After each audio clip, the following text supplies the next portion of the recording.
JD Vance absolutely body slammed Tim Walz last night in the debate. It was fantastic. But if I'm being honest, Tim Walz did a great job, and I think he did miles better than anyone would have anticipated. Okay, Tim Walz has been dodging interviews this entire campaign season, but last night he showed up, and I don't think he let a lot of people down. He did have some moments, he did make some major misses, and by comparison to JD Vance, I do think he suffered a loss, but I still think he impressed a lot of people, as JD Vance did. So we're gonna look into some of the things that I saw last night and some of the things that other people are pointing out in this moment. For one, JD Vance is so articulate. There were people who were questioning, like, "Oh man, I don't know about JD Vance as Trump's VP. He should have picked Nikki Haley. He should have picked XYZ. I don't understand."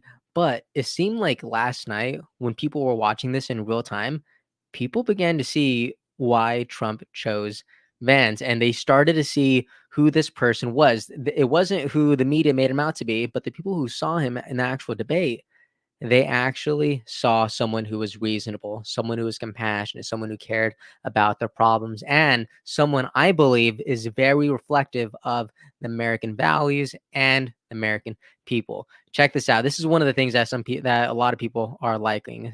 Vance Langman says, "This is the best 40-second answer in a debate that I've listened to in my lifetime. JD Vance was a brilliant choice." Check this out. Honestly, Tim, I think you got a tough job here because you've got to play whack-a-mole. You've got to pretend that Donald Trump didn't deliver rising take-home pay, which of course he did. You've got to pretend that Donald Trump didn't deliver lower inflation, which of course he did. And then you simultaneously got to defend Kamala Harris's atrocious economic record, which has made gas, groceries, and housing unaffordable for American citizens. I was raised by a woman who would sometimes go into medical debt so that she could put food on the table in our household. I know what it's like to not be able to afford the things that you need to afford. We can do so much better. To all of you watching, we can get back to an America that's affordable again. We just got to get back to common sense economic principles. Very, again, common sense answer. A lot of people feel represented here. And again, when the entire media landscape is saying JD Vance is weird, when the Democrats are pushing this nonsense, for an entire Democratic base to actually look at JD Vance, actually talk about the problems, it's like so many people's were open. You know what I saw? I saw this by Charlie Kirk last night.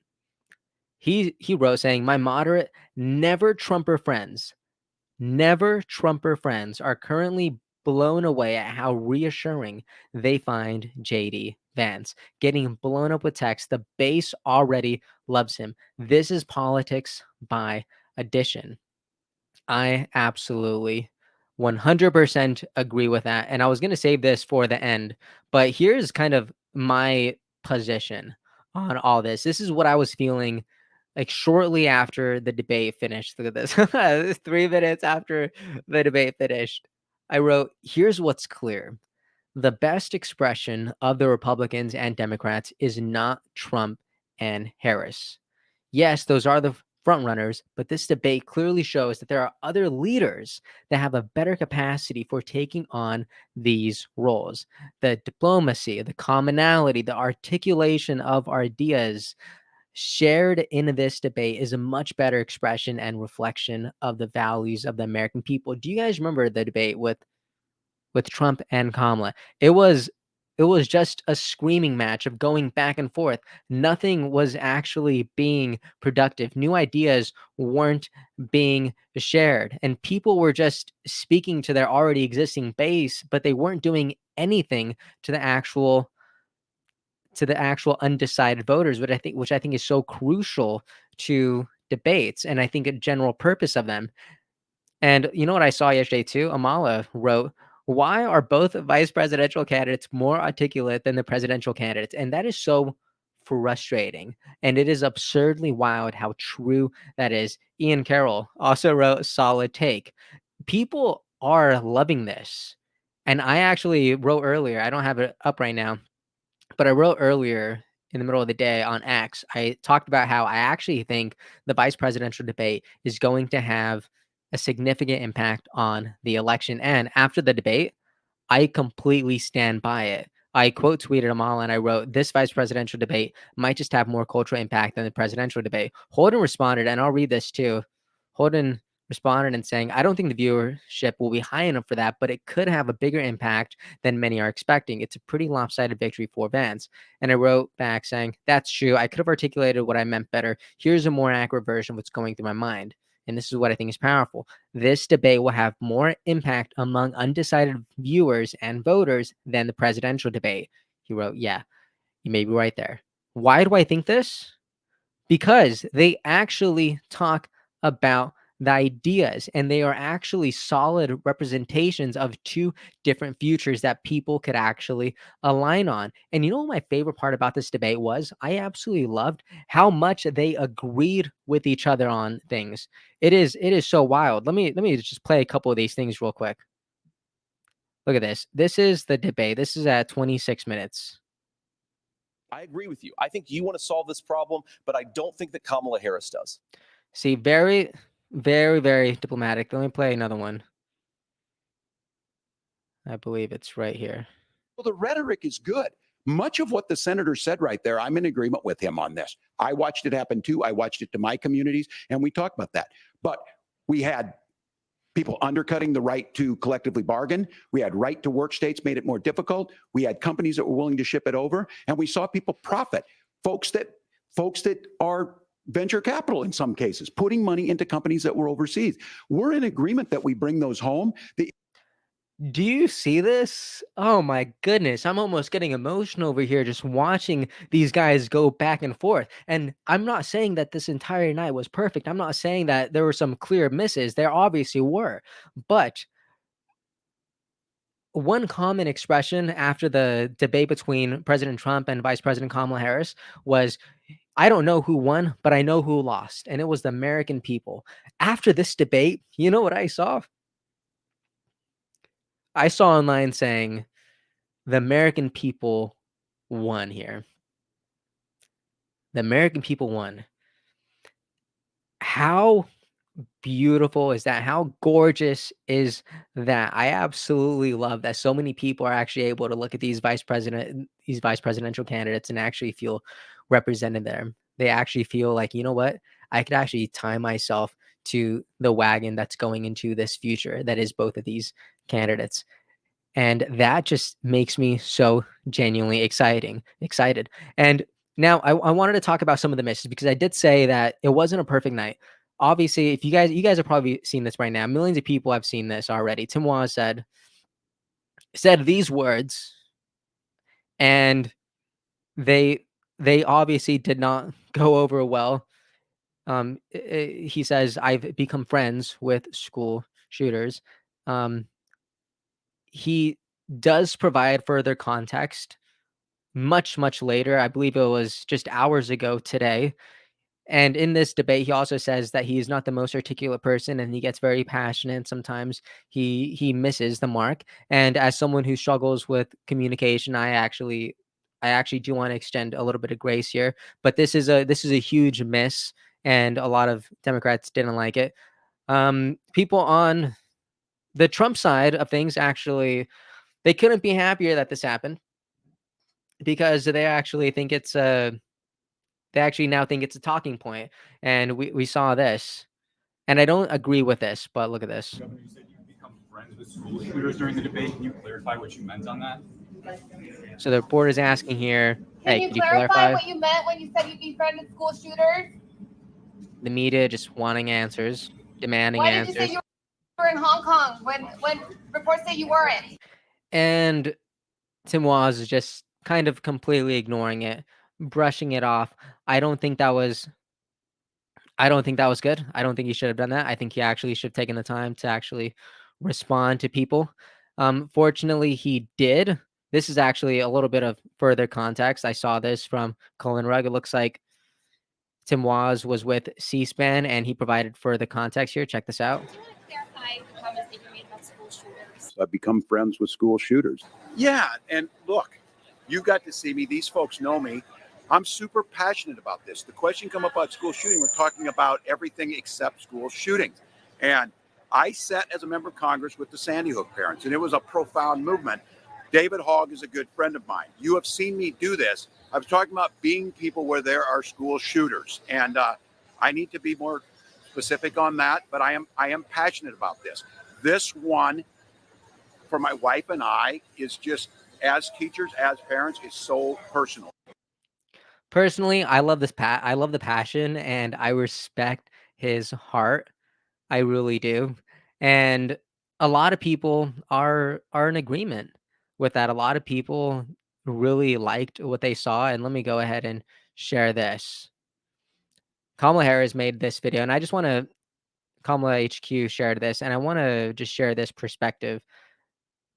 This is Pennsylvania voters react to VP debate. I believe this is among undecided voters.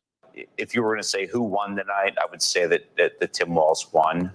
I wonder, would everybody say that Walz won this debate? A show of hands. No pressure. Okay. Not. Check it out. So the majority of people here in this small crowd, is this representative of most people and most people's opinions? I don't necessarily think so. There's actually another video that I wanted to share. Oh, check this out. Colin Rugg shares media reactions after the JD Vance versus Walz debate. I think this is much more representative of where people generally stand. Check this out. There is no doubt in my mind, however Governor Walz did in terms of sincerity, that Vance won this debate.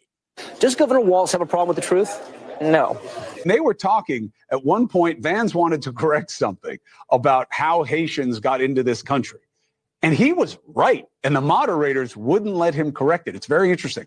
But at the beginning, the two issues driving the campaign right now are Harris has a big deficit on the economy. Harris has a big deficit on immigration. And Republicans were happy tonight, and Democrats a little bit nervous that on those two issues, Vance carried it.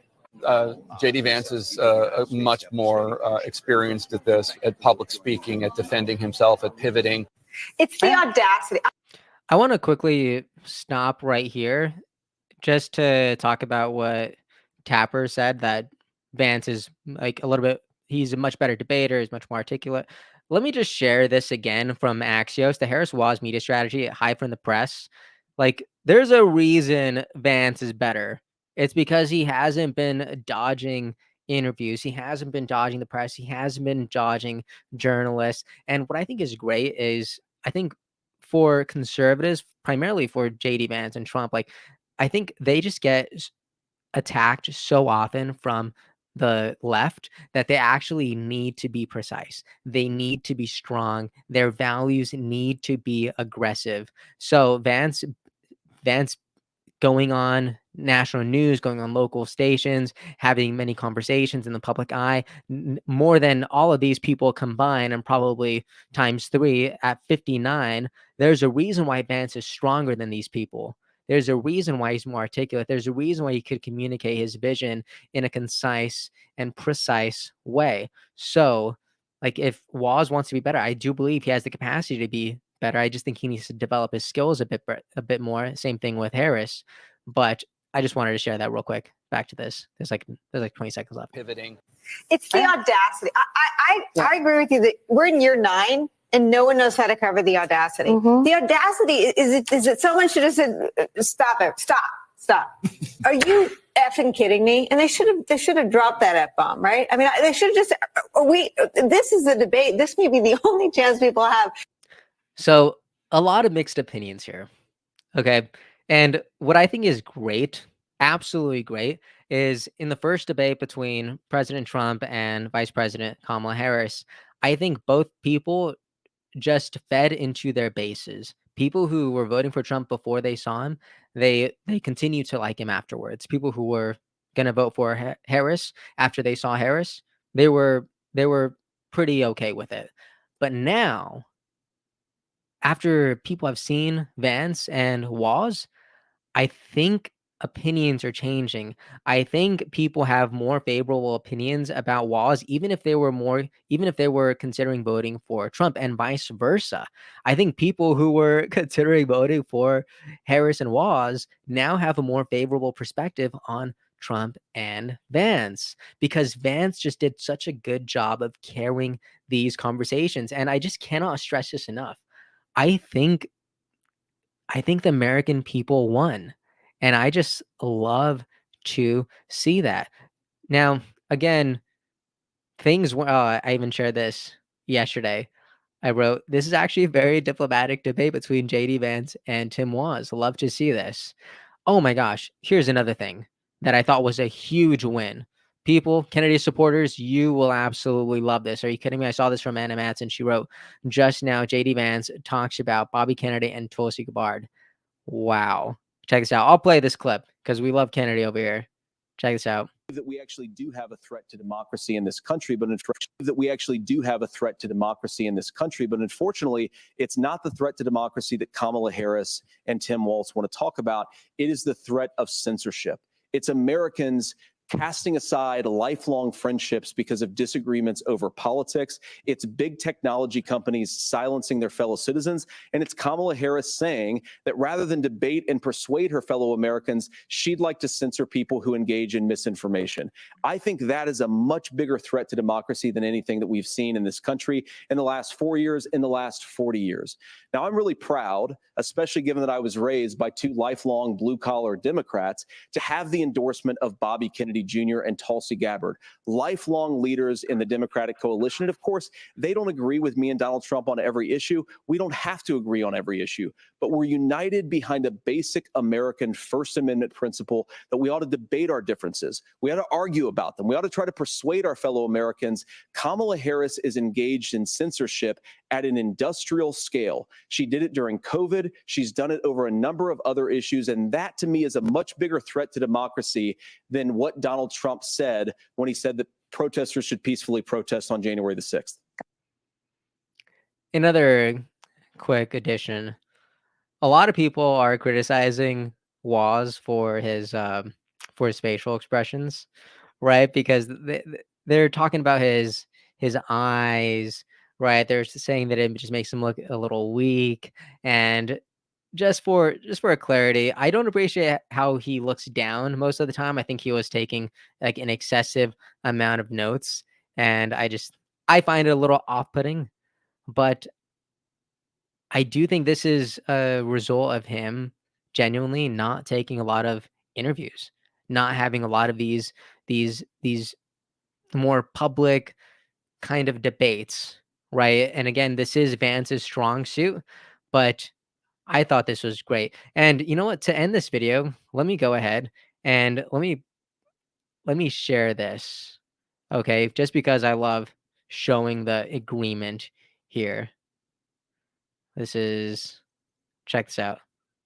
Right of this. I agree with a lot of what Senator Vance said about what's happening. His running mate, though, does not, and that's the problem. I have another one here. Check this out. We do have to do better. And I think that Governor Walz and I actually probably agree that we need to do better on this. The question is just, how do we actually do it? Come on. Don't you guys just love to see that? This makes me excited. So anyways, this is my interpretation of the debate. I thought it was fantastic. I thought it was a healthy expression of American politics right now, and I absolutely loved it. Let me know what you thought about it. Let me know if this makes you a little bit more towards Vance or a little bit more towards Walz. I think I'll go ahead and have a poll on my channel, and I think that's going to be really exciting because I posted it a while ago, like who's a more favorable vice presidential candidate. And let me bring up where that is real quick. Also, I just want to take the time right now to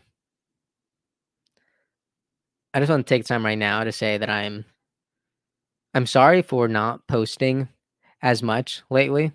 I really do want to apologize. I'm trying to post every single day. I'm trying to even post multiple times a day, and that's what I'm committing to. So every time I don't meet that mark, I feel absolutely terrible. I know I want to serve people in this way, and at unfortunately, I am busy. I am trying to juggle multiple things. Some of you guys know, I'm engaged and we're planning a wedding. We're getting ready for that new season, that that's really exciting. But it does have my hands a little tied. So I'm trying my best. I would appreciate a little bit of grace, but know that I'm trying to be consistent. So yeah, thank you so much for everyone's patience with that. But look at this. 12 days ago, I wrote, which vice presidential candidate do you support more, Vance or Walz? And most people supported Vance here. I actually thought it was less significant. Um, but this is a very significant difference. So I'm gonna go, and this has over 2,000, almost 2,000 votes. I'm gonna share this again, and my bet is that the the differences between these candidates actually decreases, because I do think Tim Walz did a pretty good job of holding his own yesterday. So, anyways, look out for that new poll. I think it's going to be really, really exciting. And please let me know what you thought about this iconic debate.